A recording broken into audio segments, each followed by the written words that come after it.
Hello, everybody, and welcome to another VBIS webinar. Today, we're interviewing Lauren, who is the facilitator of VBIS's new support group called L.I.F.T, which stands for Leading, Inspiring, and Fostering Together. First and foremost, thanks so much for taking the time today, Lauren. I know how busy your schedule is. How's your day going so far? Hi, no worries. Thanks for having me. My day is going well. I did some presentations this morning and a few intakes. So, yeah, I'm excited to chat today. That's wonderful. I mean, we may as well just jump right into it. For sure. Anytime. Alrighty, let's get started. So first and foremost, can you provide a quick overview of the L.I.F.T support group and what age ranges does it cater to? Absolutely. As you just said, L.I.F.T stands for Learning, Inspiring, and Fostering Together. It is a drop-in peer support group for people between the ages of 16 and 25 years old. Wonderful. And what inspired you to start this program? I was inspired to start this program because the other half of my job as an intake coordinator, I see all of the new clients and new faces that are coming to our organization. And I saw an increase in the younger kind of audience coming through, younger set of clients. And, I found that there was a lack of supports in the community as well as a part of our organization that was specific to their kind of age range. And that kind of sparked the idea to create one specifically for them. That's wonderful. And how do you structure the L.I.F.T program sessions? Are they focused on specific activities, discussions, or are they more open-ended? Yeah, so I'm kind of figuring that out as I facilitate the meetings. I didn't want to plan too much and have it not mesh well with the target audience. So for the first session, I really focus on setting boundaries, confidentiality, going over basic group settings, making sure that everyone feels comfortable. All new participants do a wellness circle activity and create like a self-care plan so that they are prepared for any, triggering topics of conversation or anything that come up. But really, I've tried to make it as open-ended as possible because I really want to include their ideas and their wants and their needs. There's no sense of me rigidly planning all of these sessions when it's not something that they will benefit from. You know what I mean? So I'm really trying to work with the participants to create I guess, base plan, you could call it. That's really great. I love that approach. I think it's definitely beneficial to get their perspectives and their ideas of what they might want to do in order to make sure it's more beneficial to each individual. So that's really great. Yeah, thank you. Of course. What unique challenges do young individuals with brain injury face, and how does L.I.F.T address these challenges? Yeah, I think that there's already such a set of challenges being someone between the ages of 16 and 25. So much of you're figuring out your future, your life, who you are as an individual. So to add brain injury as another layer on top of simply just existing as a youth in the community, um, is in of itself, I guess. I guess it kind of speaks for itself. But Lyft addresses these challenges because it brings together people who are having similar experiences related to brain injury and not. That was kind of the idea around the age range. And it helps them connect with each other and find a sense of community in a time where they probably are feeling pretty isolated. That's amazing. And what role do you find you play as a facilitator in this support group? Yeah, so I like to think of myself almost as a participant as well. I've really tried to break down that kind of what's it called? That power imbalance. I hate the idea of being the one who's in charge and having all of my participants. I really made it clear I'm one of them in the room. We're all equals, and I'm just there to help engage participants in conversation and mediate anything that comes up and just be of support to them. That's really great. I like what you had to say about breaking that power dynamic and just being one of them. I think that makes it such a more relatable. Mhm, It definitely will appeal to a lot more people. mhm. How does the group aspect of this support group help people with acquired brain injury? I think that having Lyft as a group setting is beneficial because, as I said a little bit earlier too, you know, isolation and isolation is such a big piece in brain injury recovery. Um, and I feel like 16 to 25 is a very social time in your life. So when something such as a brain injury interferes with that almost, if you will, um, having a set group where you know that you are safe and comfortable to be yourself in a room of people who just get it and you don't have to explain yourself to, I think that really makes Lyft what it is as well. Absolutely. And that kind of segues into my next question of how do you ensure that participants feel safe and included to express their own experiences and emotions over the course of the program?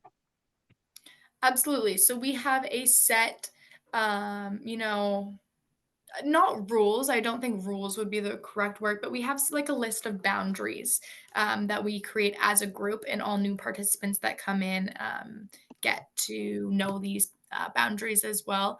You know, things like safety procedures, triggers, what to do in an instance where you do feel uncomfortable or do feel triggered.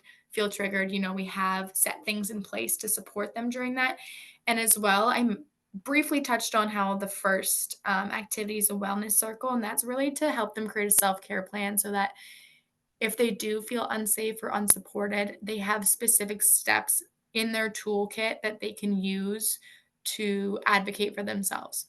That's wonderful. And then going off of that, are there any specific strategies or approaches that you find to be effective in engaging people to participate in the group or any like or making them feel comfortable to share personal experiences? Yeah. In my opinion, I think the best way to help encourage others to participate or engage in things is to simply be authentic. Like, and walking in there and being my authentic self and, you know, being open and honest in my communication and my own experiences might help someone else feel comfortable to speak up, right? Like I said, I think of myself as one of them in the group, and we're all equal. So if I can share something that might help someone feel a little less intimidated, then I'm going to do that. That's amazing. I think that really speaks to the importance of having somebody younger facilitate this program. It just adds to the level of relatability, which is great. Um, Totally. and as we kind of touched on earlier, we do know here that brain injuries are all very situational depending on the person. So how do you tailor the support group to address the varying needs of each person? That's a good question. I think in our group discussions and well, our open-ended discussions and things like that, the participants kind of take the lead almost in that kind of way. Like I'm not sitting there making sure that they're answering every question I ask in detail. So really, like they're in control during this group. Like they only have to speak to or hear about things that they choose to, if that makes sense. So to make each individual feel safe and supported, I think the wellness plan again comes in and the boundaries that we have set. You know, there's time at the end of each session where anyone can talk to me in confidence in private as well. If any concerns need to be addressed, I always make myself available to do so. But That I think, yeah, just open and honest communication through everyone in the group. Yeah. it's interesting to see or to think about the fact that over the course of just having open and honest communication, like trust will gradually be built, even if it like comes slowly. Everyone can kind of go at their own pace, which is another lovely aspect of this group. Yeah. What Building that rapport. yeah, exactly. What are some of the common misconceptions or stigmas that you intend to squash about youth with brain injury? Good question. I think this kind of ties into the fact that brain injury is an invisible injury.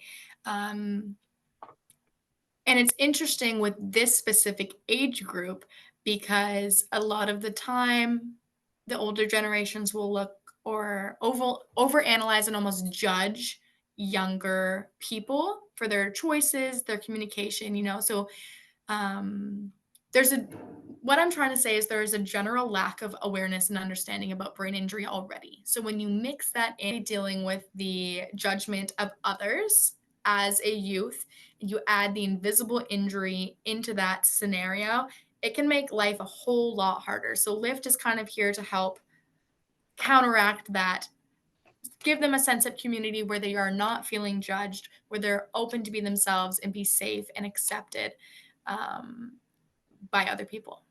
That's wonderful. And I know that you talked briefly about that individual care plan. Are there any other specific coping mechanisms or life skills that you teach in the support group? Yeah. I mean, we're hoping to bring in many guest speakers. My goal is to bring in people like a music therapist, an art therapist, even like a sex therapist. Um, but kind of just tailoring even just the discussions that we have around youth specific, like relatable scenarios. Like I said, they're pretty in control of the conversations themselves, but for being in that age range myself as well is helpful and helps break down that kind of wall of intimidation. Um, Making myself an equal to them, and using just trauma informed care, like person centered care. What does this individual or this group need from this service, and how do we achieve that in a way that includes their voice, their opinions, their thoughts, and their feelings? That's wonderful. And that's kind of segue into my next question of how do you balance promoting self-advocacy and independence with community and working together as a group to overcome obstacles? I mean, in Lyft, we are planning to include things that focus more on individual learning, self healing, things like that, as well as community based things. So just because Lyft is in a group setting doesn't necessarily mean that everything is going to be focused on like a group effort. Like I said, with the wellness plans, it's catered to each individual and their needs. And there will be a plethora of different things, even like art activities and things like that. Like they're working as individuals, but in the company of others to try and combat that isolation piece while still working on themselves as an individual. That's great. I think it's so beneficial to work on both aspects at once. So it's really cool to see that Lyft is a program that does that. So if Thank you. anyone has any questions about Lyft specifically, who should they contact or how should they go about contact? Good question. They can either contact myself directly as the facilitator or contact our main office as well. To get in contact with me, my email is on our website. It is also Lauren C, so LAURENC at vbis.ca. Both my number and email can be found on the website as well, or they can contact our main office by calling 250-598-9339. Wonderful. And I guess this is kind of the same question, but for any viewer that's interested in just joining the group right away, how should they go about signing up? Yeah, so similarly, there is a section on the website specific to Lyft that gives them a little bit more information, and also has my contact. So there's a way to register online. I would get their information and I would end up getting in contact with them directly, anyways, or they can choose one of the other two options of contacting our office or me if they want to chat. Amazing. And just because we haven't gone over it yet so far, when does this support group take place? Like what time and day? Yeah, so it's a weekly support group. It is Thursday evenings between 5 and 8 p.m. here at our Vebus office. It is a drop in style group, so participants are welcome to show up anytime within those 3 hours and stay for whatever duration of time they feel comfortable doing so. Wonderful. And then is there anything that we haven't covered yet that you'd like to add? Hmm. I guess just something I would say to someone who may feel, like this might be a good fit for them, but there's some intimidation there, some fear. I would say to anyone watching who's in that boat, I completely understand. Um, it's intimidating for myself, even as a facilitator. Being in a group style setting in a support group, there's going to be an intimidation everywhere. It's a new thing. Taking a step towards recovery is probably the hardest first step to take, right? So if you're someone out there who's watching or listening to this and you think it could be a good fit, but you're just not sure, I encourage you to contact me, reach out to me. Let's sit down and have a chat and make sure that you feel comfortable. But yeah, I hear you, I see you, and we'd love to have you as part of our group. Wonderful. Well, thanks so much for taking the time to do this today, Lauren. I think it'll be very beneficial to any prospective clients to get a little bit more information. So, Absolutely. Thank you for chatting with me. I appreciate it. of course. Well, I will see you later. Have a lovely rest of your day. You too. Thanks, Cara. Bye.